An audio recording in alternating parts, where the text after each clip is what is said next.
Good evening. Here we are again. This is the Factivist Project, and this is your Factivist Report stream for Sunday, November 6th, 2022. In 2 days, we vote. Get your ass off the sofa and get out there. And here's Dave. Welcome to My nightmare. No, go ahead. Election Day Eve. Kind of like Christmas Eve. It's the eve of the eve of Election Day.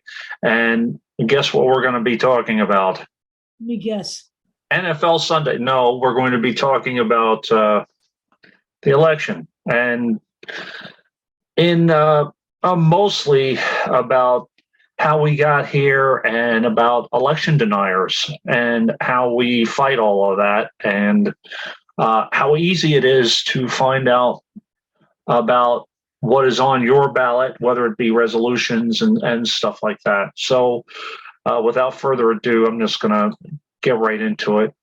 And the very first thing, and I'm not going to go too much into mostly what Biden said. This is Biden's address recently, November the 2nd. But I am going to say the quote that he put in there that, look, my fellow Americans, the old expression, freedom is not free. It requires constant vigilance. And he talks about preserving every single vote. Okay. Now, some of you guys might have been inundated with messaging that the Democrats suppress votes and all that. We're not going in. We're not doing that. We're not, because we're not there. I don't believe that anymore. And as a matter of fact, I think the right wing is right there in terms of delegitimizing elections altogether. Okay.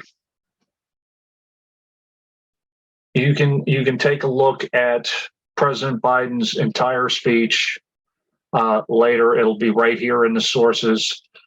He talks about the attack on the husband of a standing politician, Nancy Pelosi, her husband, Paul Pelosi, was smashed in the head with a hammer. Talks about the attacks on democracy with January 6th. And these things are real, okay? This has been a systematic attack on elections.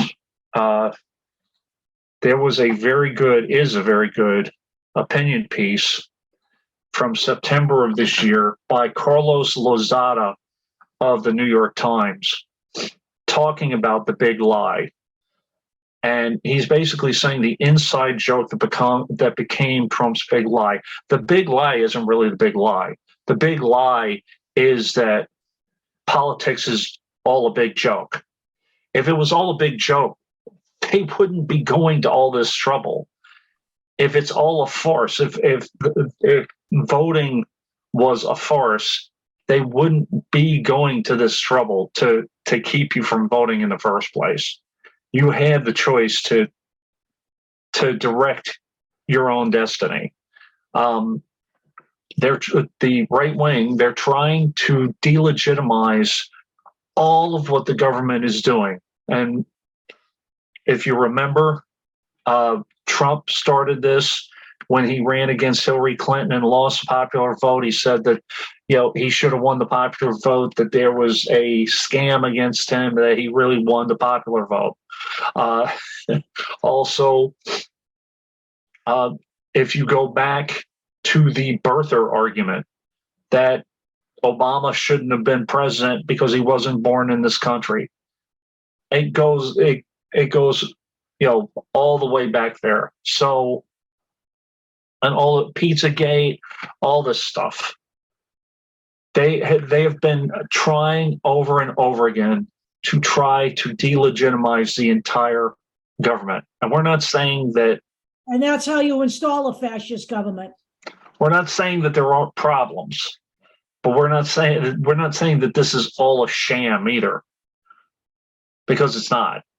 And by the way, anybody who's living in that netherworld that someday we're going to have total utopia, you might as well give that up, because anytime there are human beings involved in any kind of equation, there is always going to be graft, grift, corruption. You know, it's on the people, folks. It's on the people. The politicians aren't born just doing the right thing, okay? So, you know, that whole notion that, you know, we got to just do this, this, and this, and then everything's going to be perfect again. It was never perfect to begin with. This is an experiment, okay, people? And right now, we're failing with this experiment if we don't get these people out of office, all right? Because there really isn't any other country with this level of freedom. I mean, you know, the Republicans complain about freedom, but let's face some facts here. We have a guy who was impeached twice, who is now on trial in a major fraud case, financial fraud case in New York City, has just been deposed in a case of rape, and who has stolen documents, and the man is running for fucking president in 2024. You don't consider that freedom? I consider that off the fucking chain, okay? I don't know how free the Republicans want to be, okay? I don't know what they want for freedom, but that seems pretty fucking free to me. So here's another challenge, okay? And by the way, freedom includes freedom of speech, and I don't see people really being stifled there. Here's talking about spreading bullshit on social media. Candidates keep pushing election denial online because it works. This is from Bloomberg, okay, by Davey Alba and Jack Gillum, very recent, November 3rd, 2022. Okay, now I'm not going to go through all of the text, but I am going to show you a couple of graphics here. Okay, this is Facebook. How many interactions we have from different people? You have 116,000 by Sarah Palin. Carrie Lake has 82,376 interactions. Okay, then you can switch on to Twitter. Now, I don't know how recent this goes. You know, Claudia Tinney, she has 33. She's from New York. She's running for the New York House. 33,500. Marjorie Taylor Greene, with 6 tweets, has 163,603 interactions, just with 6 tweets. Carrie Lake, 179,407 with 40 tweets. Okay. This is, what is this? Sandy Smith, 8 tweets, 56,000 interactions. So I wanted to show you this. This is a social media post talking, you know, one just regular and one adding a stolen election part. Okay. So with the regular one from Carrie Lake, it has 1,000 likes. It adds 16,000 likes when it lies and says something about the election being stolen. So people are feeding into this because of the propaganda piece, because it's been repeated over and over and over again. And here we go again. Is the stolen election myth routinely outperforming regular polls? So, you know, take a look at all these guys. This is regular. Jim Jordan and Greg Abbott, 8 times more Twitter interactions when they post about stolen elections. So of course they're going to do it because they get more hits. And again, I go back to this over and over and over again. 147 Republicans who voted to overturn the election results. This is a New York Times article by Karen Urish and Larry Buchanan and Denise Liu from January the 7th, 2021. This is right after January 6th. And this has almost become famous at this point because people are using this in their election ads. I saw an election ad with for Kathy Hochul against Lee Zeldin, and it pointed out that he was one of the election deniers. Okay, and that's actually a good thing. And if you want to take a look, you don't want to vote for one of these guys, you have it by Senate and House, and they're by state. Okay. Most of them were House reps. And now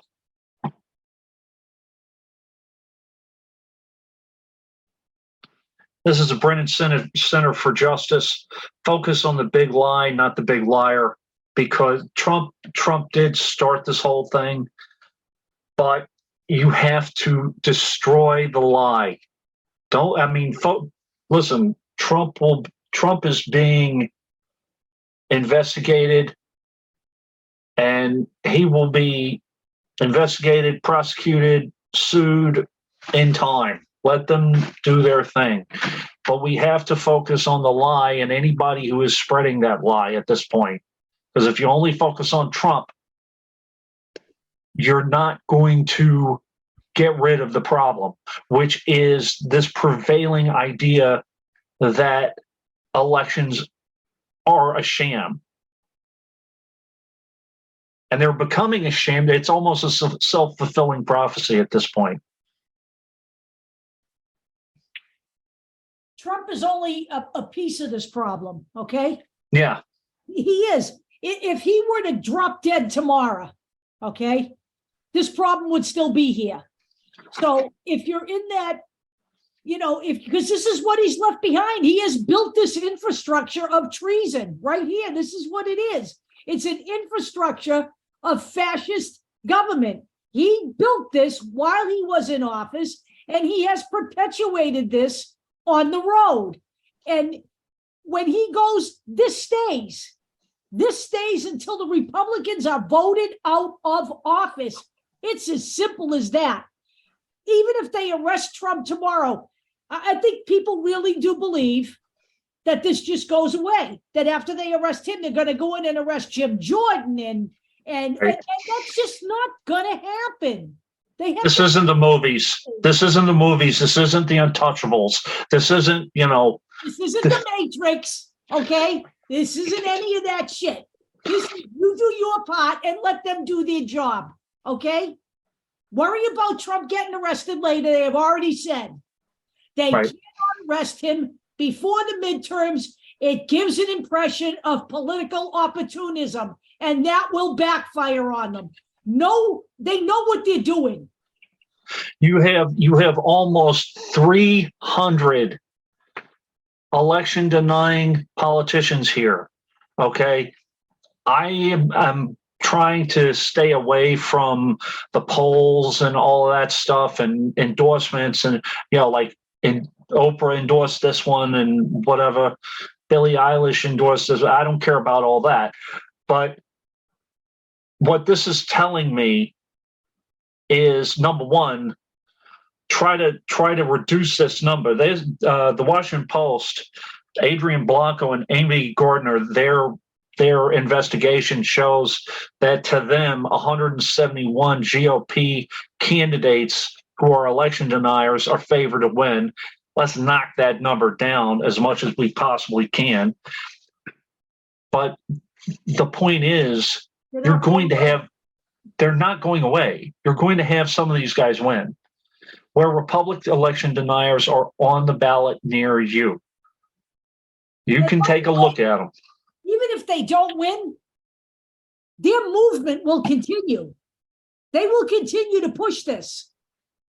They're still going to be out there. They're still going to push this. They're still probably going to try to run again.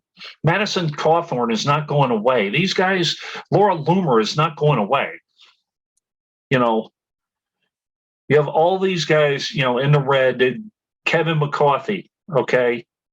He wants to be Speaker of the House. You're going to let him have that? Come on, people. Debbie Lesko, Paul Gosar, Matt Gaetz, you know, your usual suspects. Usual shitbags. So there you go. This is what, Donald Trump filing a $475 million defamation lawsuit against CNN for saying it's the big lie, because he's saying that is an allusion to Nazism. And by the way, go ahead, Deb. What? I can't even. I mean, he's unbelievable. He really is. And he also is suing Letitia James. By the way, against his own dime store lawyer's advice. He is suing Letitia James. And by the way, he also went public and trashed the judge on his case that Letitia James is prosecuting right now. This guy knows no bounds, folks. Okay, so there is the spreading of the lies and denying that anything, that you're doing anything wrong. Again, the Christina Puchal plan, we've talked about that lady over and over again. No matter what the evidence is, you deny it. And you just make something up and just continue. There's the information part, but then we get into the intimidation part and the physical part. This is Reuters, okay? They are a direct source news organization, and they have a series of articles about poll workers being intimidated. People who administer U.S. elections, from poll workers and ballot counters to county clerks and secretaries of state, have endured a year of terroristic threats from supporters of former President Donald Trump, inspired by his false assertions of widespread fraud in the 2020 vote. The result, as Reuters chronicled in this agenda-setting series of reports, normally they don't do something like this, has been a campaign of intimidation that is stressing the foundation of American democracy. Listen, all right. If you think this is normal, there's something wrong with you. If you think people sitting at ballot boxes with guns, with automatic weapons is normal and something that should be happening in America, there's something wrong with you, okay? You're helping to normalize this bullshit if you are willing to put up with this. Reuters identifying more than 100 threats of death or violence made to U.S. election officials by Trump backers. The response so far is only 4 known arrests and no convictions. Okay, this is from September of 2021. So you're going to say, well, Dave, that was over a year ago. It's worse now. It is worse now, and I have a couple of recent articles, actually. You do have, this is mostly from 2021, and you have a few from early 2022, but there are a couple others here, okay? So this is a recent one. Voting system firms battle right-wing rage against the machine. So this is Dominion voting system and election systems and voting software waging a political and public relations ground war to beat back threats to their state and local government contracts. And by the way, this is legal fight to Dominion's lawsuit against Fox News, the whole thing. Okay, again, you're attacking the voting systems. You're attacking election integrity by attacking the voting systems, which has no basis in fact, which is why Dominion was suing Fox News in the first place. So there's that, the information part. And now, kill them. Arizona election workers face midterm threats. Election workers in Arizona's most fiercely contested county face more than 100 violent threats and intimidating communications in the run up to Tuesday's midterms, most of them based on election conspiracy theories promoted by former President Trump and his allies.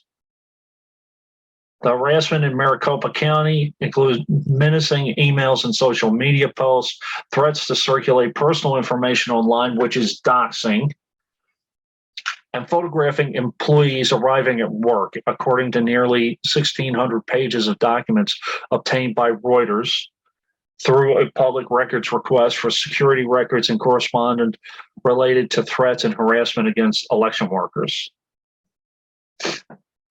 Between July 11th and August 22nd, so this is this year, this is a continuation of their investigations and reports. The county election office documented at least 140 threats and other hostile communications, the record show.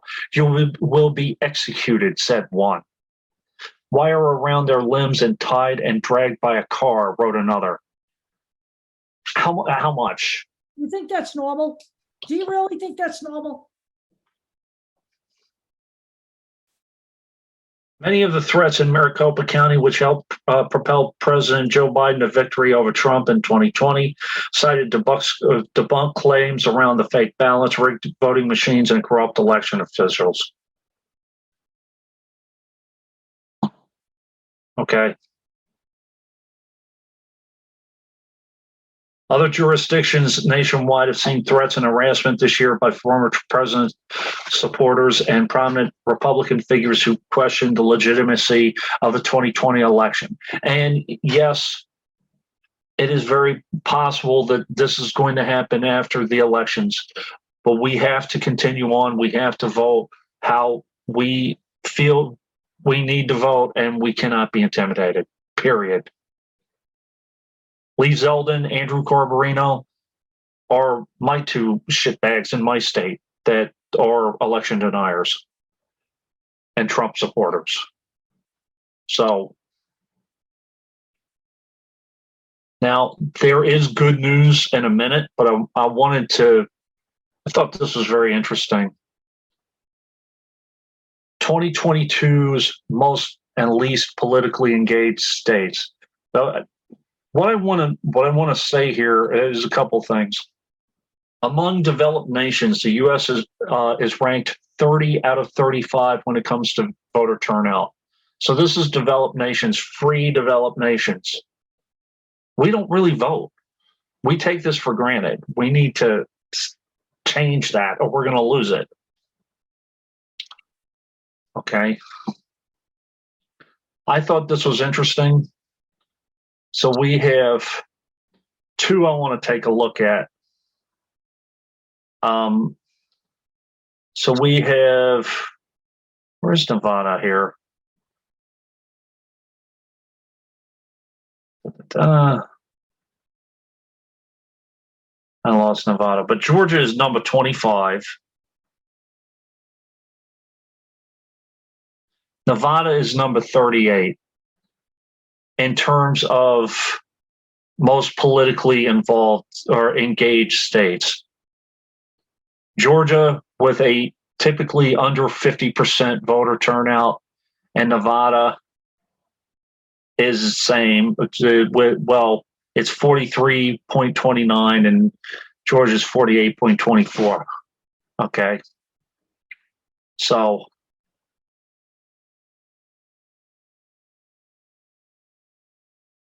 here's another thing I wanted to mention. Blue states are more politically engaged than red states, which I think is weird because we tend not to vote. The blue guys, when we come out to vote, we win in a landslide. We do. Yep. Okay. They may come out to vote. I don't know what they mean by politically engaged. maybe they don't mean just by voting. I don't think they do, but Maybe the Dems are politically engaged on other levels, like on donating or on activism. No, this actually means voting in the 2020 presidential election. So it's a mystery to me. Well, that was 2020, and obviously they won. So, but what I want to say is that there is some good news, but we have to continue the good news on Tuesday for all of you who haven't voted yet. The early vote count is really encouraging, actually. So. Going. It doesn't mean you got to stay home Tuesday. Nope. More than 20 million people already voted in the 2022 general election. Okay, that's early election. So that's good, but it's not good enough yet. Get out there and vote. Georgia looks good, and Nevada looks good so far. All right. But again, we do need to keep that up. Georgia voters shatter second presidential turnout record on Saturday. And I attribute that to having two lunatics on the ballot, and Marjorie Taylor Greene and Herschel Walker. Two of the most unelectable candidates I've ever seen in my life. They need to not win.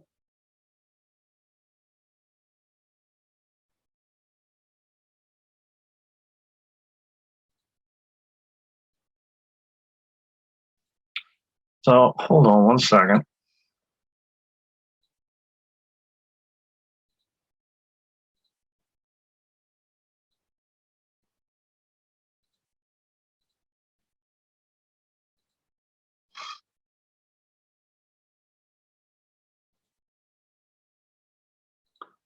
I want to show you something.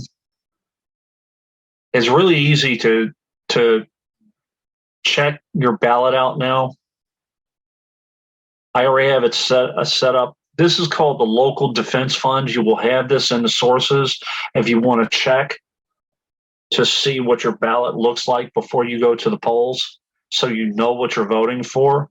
A lot of times I got hung up on resolutions and bond measures and stuff like that, and I'm like, oh, what am I voting for in past elections? It's very easy now to go on apps and to go on websites to check.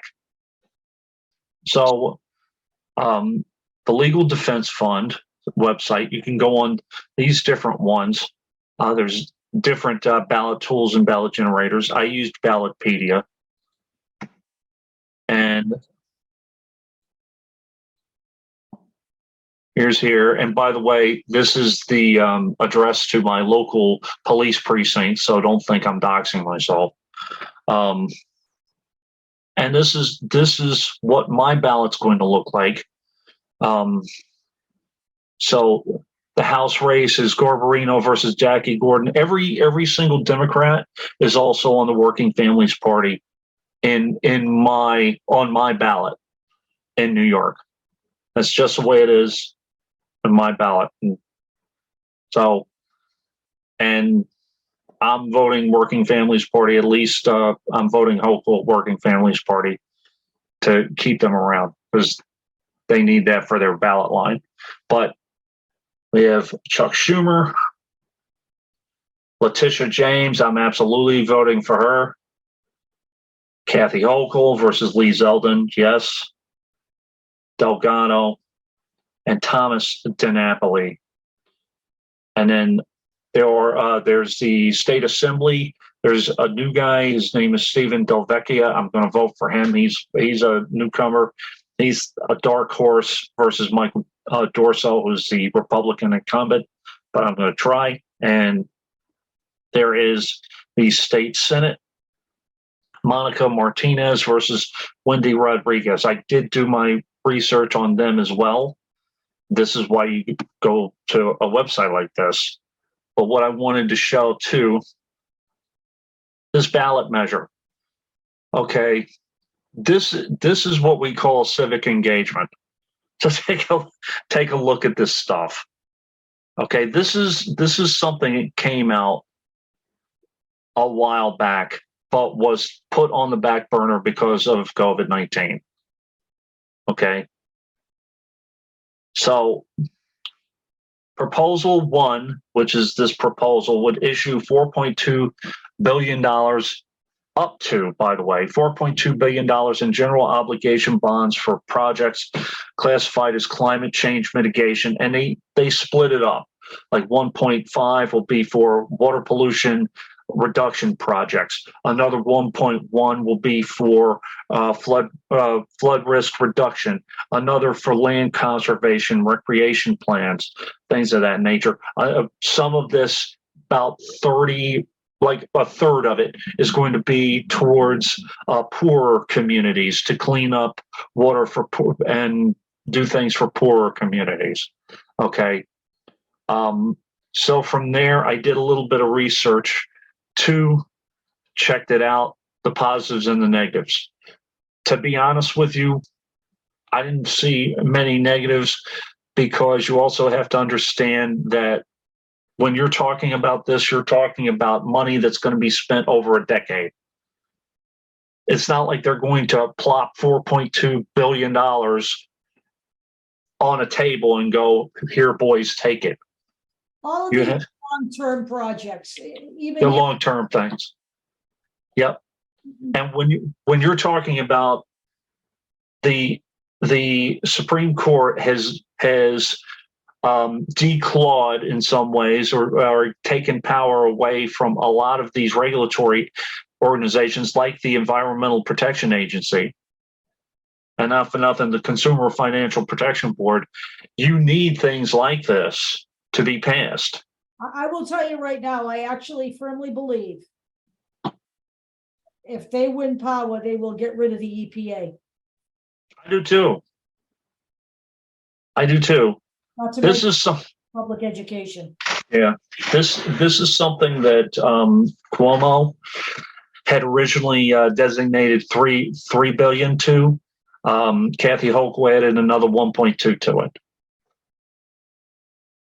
But this is something that, if you're in New York, I'm giving you a heads up, and you can take a look at all of this. This is governance to say, okay, you know, this is too much, or we need this, or whatever. The people need to vote on this before it's enacted. We're talking about, green, reduction of carbon emissions, going to more electric cars and things of that nature, and going away from gas and coal and all of that. Also, you're talking about green energy projects. So again, this is governance, not QAnon nonsense. So every once in a while, this is all across New York State. You're going to see that on there.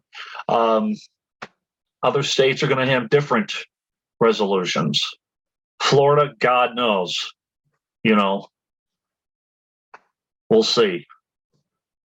If anybody in YouTube land wants to respond and let us know what kind of resolutions were on your ballot and how you voted, feel free. But anyway, that's what I have. And all I have to say is the information's out there. Don't listen to the nonsense. Don't listen to Elon Musk and his nonsense, and and the social media right-wing stupidity. You got to vote. If you don't, you're taking your own choice out of your own hands. And there's not much we can do about it. Okay, people, you know what you got to do. You know what you got to do. Ladies, you're either going out there to avenge yourselves, or you're going to be the lesser vessel, which is exactly what Lauren Boebert calls women. You want to be seen as these are the women that are coming into power, women who truly believe that women have to have men in order to be complete human beings. That's basically what she's saying. I'm telling you now, wake up. By the way, guys, I understand maybe you're a single guy, you're not thinking about abortion rights or whatever. Guess what? Unionization, labor rights, rights to your own money, maybe student loan debt, I don't know, whatever. Something is going to affect everybody. You're a person, whether you're a female, straight, gay, Black, Native American, Asian, just a white guy, something's going to affect you at some point. And if you're worried about the economy and the price of gas, I'll tell you right now, you're getting none of that resolved, and none of it. It's under a fascist government. Fascist governments exist for the billionaires and the corporations. That's exactly what fascism actually is. So let's get your shit together, folks. And we'll see you after the election. We made this short for you so you could rest, so you could get up early and vote. Have a wonderful day. Bye.